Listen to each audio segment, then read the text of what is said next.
নমস্কার বন্ধুরা, Bankura university BA fifth semester program কোর্সের বেঙ্গলি জি1 আধুনিক কবিতার সাজেশন নিয়ে চলে এলাম। সাজেশনগুলো দেখার পূর্বে একটা কথা বলে দিতে পারি, এখানে 4টি ইউনিট রয়েছে।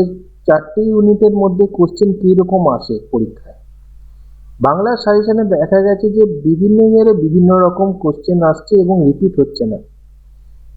তার মানে কি অজস্র প্রশ্ন পড়তে হবে? হ্যাঁ, পড়তে তো হবে, কিন্তু কি ধরনের প্রশ্ন, কোন টপিকের ওপরে কোশ্চেনগুলো যদি পড়ো তাহলে যাই আসুক না কেন তোমরা পারবে, সেটাই আমি বলে দেবো এবং সাজেশনও দিয়ে দিচ্ছি সেই প্রশ্নগুলো তৈরি করবে।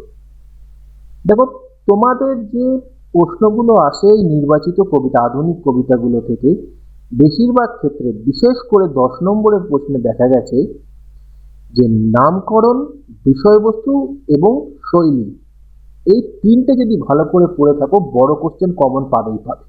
যে কোনো কবিতা এই তিনটে জিনিস যদি পড়ে রাখো 100% তুমি বড় প্রশ্নের উত্তর দিতেই পারবে। কিন্তু 5 নম্বরের ক্ষেত্রে দেখা যাচ্ছে যে নির্বাচিত যেসব কবিতা রয়েছে সেসব কবিতার লাইন তুলে দেওয়া হচ্ছে এবং লাইনের মানে বিশ্লেষণ করা হচ্ছে এবং বলা হচ্ছে কোন কবিতার এটা, কোন কবিতা থেকে নেওয়া হয়েছে, এই উক্তিটির তাৎপর্য বিশ্লেষণ করো, এরকম টাইপের কোশ্চেন। তো এটা টাফ হয়ে যায়। তবুও বলবো যে 5 নম্বরের 4টে তো ইউনিট রয়েছে, 4টে ইউনিট থেকে 5 নম্বরের যেসব প্রশ্ন আসছে তার মধ্যে একটা প্রশ্ন কিন্তু এমন আসছে যেটা বিষয়বস্তু লিখলে বা রচনা শৈলী, যে কবিতার শৈলী লিখলে কিন্তু সেটা ঠিক হবে এবং সেরকমই কোশ্চেন আসছে। তাই প্রাথমিকভাবে তোমাদের কবিতার নামকরণ, বিষয়বস্তু এবং রচনা শৈলী অবশ্যই পড়ে রাখতে হবে। তো যাই হোক, প্রথম একক থেকে জীবনানন্দ দাশের মার্কস 5 থেকে যে যে প্রশ্নগুলো তোমাদের পড়তে হবে সেটা আমি বলে দিই। সমারূঢ় কবিতায় জীবনানন্দ দাশ তার সমালোচকদের যেভাবে সমালোচনা করেছেন তা লেখো। রাত্রি কবিতার নামকরণের সার্থকতা বিশ্লেষণ করো। প্রবাস যাত্রা কবিতা অবলম্বনে কবির জীবন দর্শনের পরিচয় দাও। আকাশলীনা একটি চিত্ররসের কবিতা, উক্তিটি অবলম্বনে কবিতাটির চিত্রশিল্পী শৈলীর পরিচয় দাও। আকাশলীনা কবিতাটি কবি প্রেম, বিরহ ও মৃত্যু চেতনা কিভাবে আধুনিক কাব্যরূপ দিয়েছে লেখো। এক্ষেত্রেও দেখা যাচ্ছে যে 5 নম্বরের ক্ষেত্রে কিন্তু সব যেগুলি, যদি তোমরা এই তিনটে বললাম যে নামকরণ, বিষয়বস্তু, শৈলী পড়ে যাও তাহলে কিন্তু আসবে। পরে দেখো 10 নম্বরে এই একক 1 থেকে জীবনানন্দ দাশের রাত্রি কবিতাটি কলকাতা শহরের রাত্রি বর্ণনার সঙ্গে মানব সভ্যতার সংকটের রাত্রি যে বর্ণনা আছে তার আলোচনা করো। জীবনানন্দের রাত্রি একাধারে সমকাল ও শাশ্বত কালচেতনার কবিতা, উক্তিটি অবলম্বনে রাত্রি কবিতাটি বিশ্লেষণ করো। দুটোই কিন্তু কবিতার মূল বিষয়বস্তুর উপর ডিপেন্ড করছে। লিখলে মূল বিষয়বস্তু যদি আমরা লিখে নিই নাম্বার অবশ্যই পাবো। বরং নিজেই তুমি লেখো নাকো একটি কবিতা, চরণটির মাধ্যমে কবি জীবনানন্দ দাশ সমকালীন সমালোচকদের ওপর যে তীব্র ব্যঙ্গের কষাঘাত এনেছেন তা নিজের ভাষায় আলোচনা করো। একক 2 থেকে নির্বাচিত কবিতা শঙ্খ ঘোষের। 5 নম্বরের জন্য পড়বে শঙ্খ ঘোষের যযাতি কবিতাটি যে পৌরাণিক কাহিনী অবলম্বনে রচিত সেটি সংক্ষেপে বিবৃত করো। ইন্দ্র ধরেছে কুলিশ কবিতায় শঙ্খ ঘোষ ক্ষমতাতন্ত্রের বিরুদ্ধে যে প্রতিবাদ করেছেন তা নিজের ভাষায় সংক্ষেপে লেখো। দেখো, এই দুটো প্রশ্ন এসেছে তোমাদের পরীক্ষায় প্রিভিয়াস ইয়ারগুলোতে এবং সেগুলো কিন্তু মূল বিষয়বস্তুর উপরে ডিপেন্ড করছে। 10 নম্বরের জন্য পড়বে যযাতি কবিতায় মিথের নবনির্মাণ কিভাবে ঘটেছে তা বিশ্লেষণ করো। আধুনিক কবি হিসেবে শঙ্খ ঘোষের কবি স্বভাবের বৈশিষ্ট্য পাঠ্য কবিতা অবলম্বনে লেখো।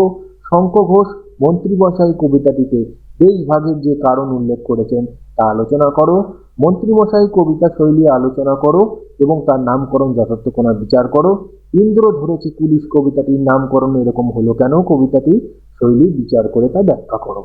প্রতিটাই কিন্তু বিষয়বস্তু জানতে হবে। একক 3 থেকে শক্তি চট্টোপাধ্যায়ের নির্বাচিত কবিতা 5 নম্বরের জন্য পড়বে আমি দেখি।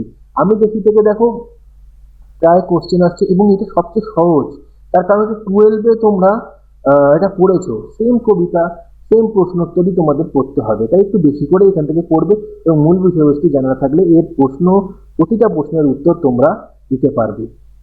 আমি দেখি, প্রথম কোশ্চেন, আমি দেখি কবিতা অবলম্বনে কবির পরিবেশ ভাবনার পরিচয় দাও।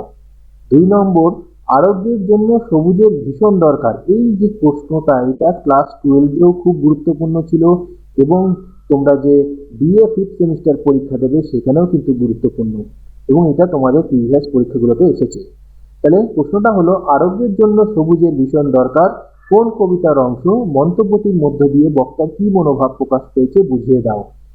আরোগ্যের জন্য ওই সবুজের ভীষণ দরকার, ওই সবুজ বলতে কবি কি বুঝিয়েছেন, সেই সবুজকে পাওয়ার জন্য কবি কি কি নির্দেশ দিয়েছেন তা লেখো। দুটো কোশ্চেনই প্রায় সেম। গাছগুলো তুলে আনো, বাগানে বসাও।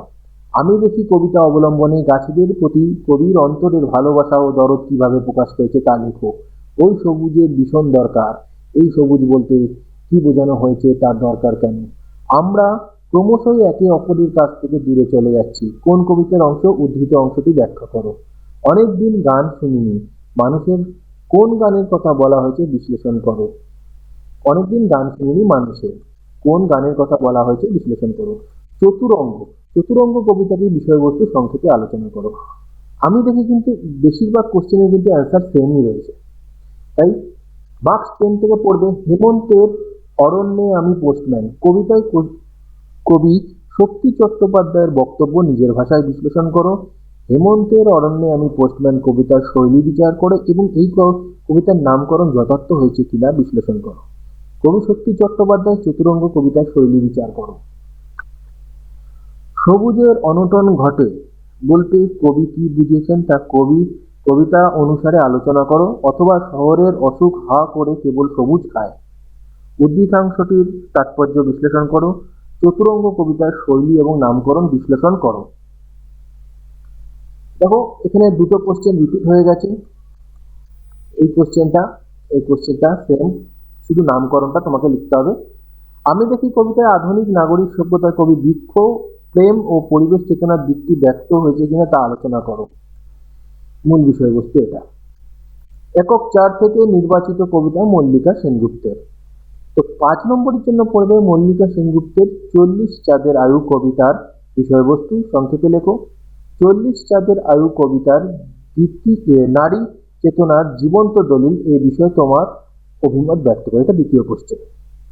10 নম্বরের জন্য পড়বে আম্রপালি কবিতার মূল বিষয়বস্তু বুঝিয়ে দাও।